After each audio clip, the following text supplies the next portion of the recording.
Hey everyone, welcome to today's edition of One Single Story, where each weekday we offer a brief lesson from a section of today's reading, and then we examine a single relevant question that passage points us to.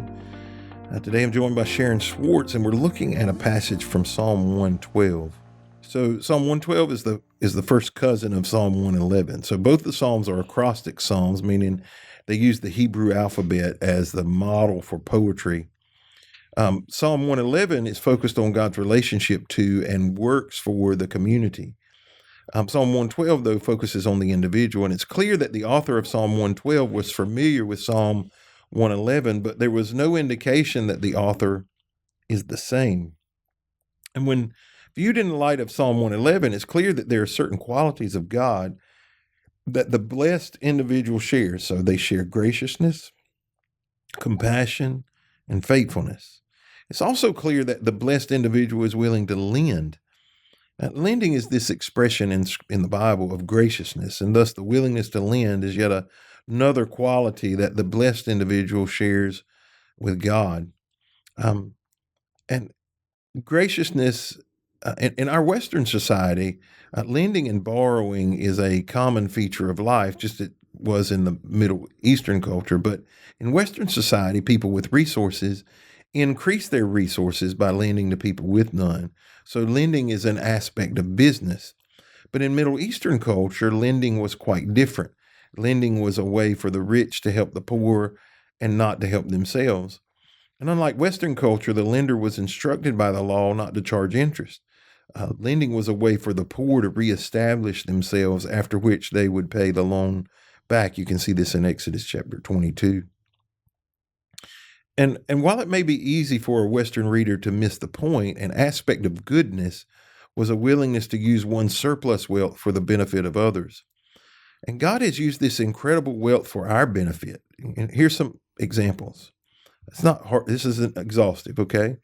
But a breath, water, light, the ability to produce food are all examples of basic necessities that have been provided for us in our environment.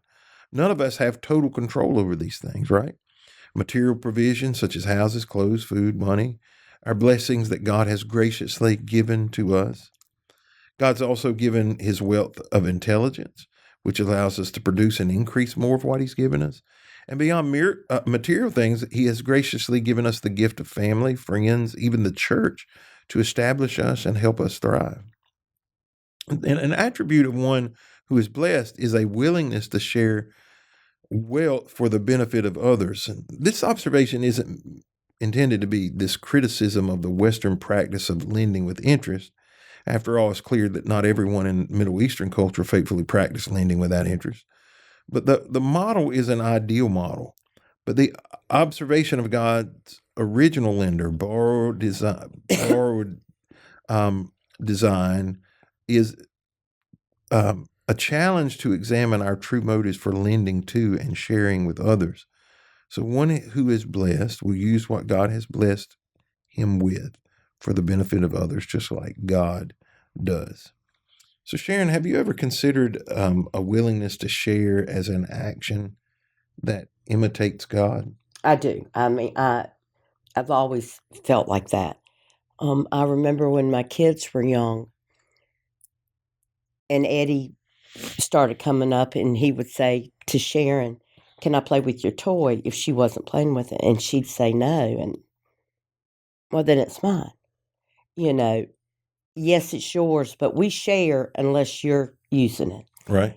And got a lot of criticism from that because a lot of people said, well, they need their individual. No, they need to be taught how to share. They'll have their own space. So I do feel like what we have is of God's, period. Mm-hmm.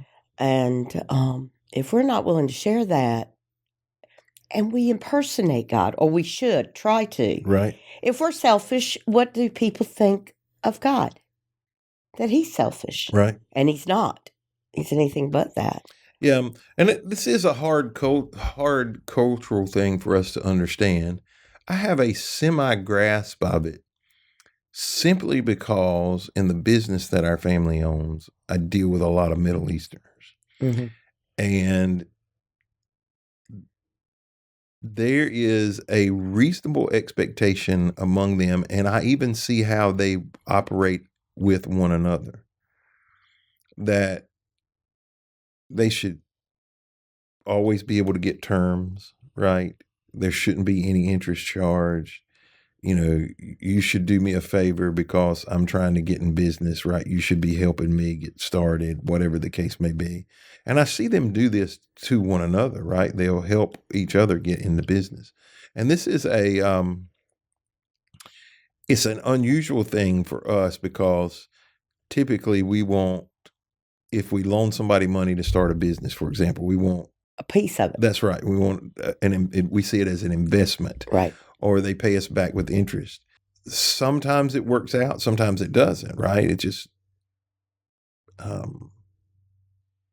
depends on the situation, and learning to help from your place of blessing is one of the most valuable lessons that you can have. I firmly believe it is one of generosity, willing to share, is one of the primary qualities that we can show forth Jesus to this world. Yes. We can't love isn't quantifiable always, but when we share, people know what that means. So on the backside of that, how do you think the average individual measures up, and how does the average church measure up when it comes to sharing resources? The average individual, I don't know. My immediate circle. Well, even in my immediate circle, there's some of us, no problem, sharing. There's other of us that aren't that great at it, and so that's foreign to me because, I, from early on, have had it. So that is it's difficult for me to watch that. We even once invited a family to the beach. This was 20 years ago or more. And said, come to the beach. We had a house, no problem. And they came and, we had the kitchen stocked. And they went out and bought Pop-Tarts and chips and locked them in their room. But they would still come up and eat all of our food too. And that really irritated me. I've seen people do that. That's foreign to me. That's just foreign to me.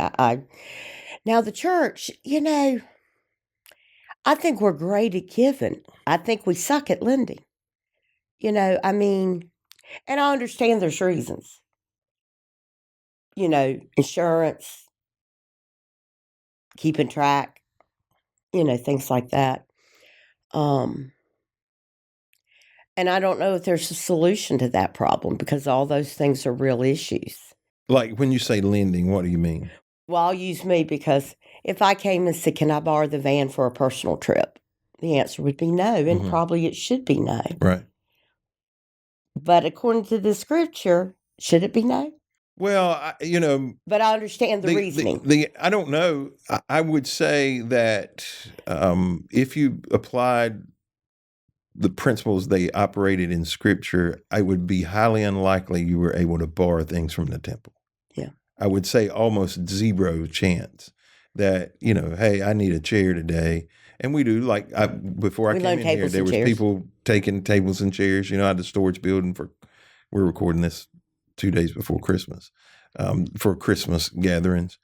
I would say that some things would be no. Yeah. Right. Some things would be no. And that more for insurance purposes than anything else. I see there's reasons, but it's like giving to the poor, and people say, well, that guy always begs. Well, that's not what Scripture says. It says, So, I have a hard time, the head part, sorting it out. Right. So I pray about it, and what my heart tells me is what I tend to do. Now, I will tell you, there are some people, even in my family, if I lend to them, I know what I'm doing is giving it to them. And not necessarily money. Yeah. And so I do it with that mentality. When it comes to money, I learned in my 20s, don't loan it. Give it. If they ask for it and you can give it, give it. Right. Don't loan it. Most of the time, you're not getting it back. Not all the time, but most of the time, because if they're in need, it's not like you're investing in something, right? Right. That's different. I invest with, I've found myself in other business deals. That's what I would call them. But if somebody is in need of money, $500 or $1,000 or something, if I can afford to give it, I'd rather give it, because what I found was if they couldn't pay you when they said, they would duck you, dodge, they'd stop coming to church. And I just didn't want that to be in the way. It. Right. Then if they pay you back, it's a blessing. It's fine. And there've been, somebody in the last 12 months came in the church building one day and said they needed $100. And I knew the person, and they said, I'll pay you back. And I said, well, I'm not worried about that. And I happen to have $100 on me, so I gave them the $100. I said, here.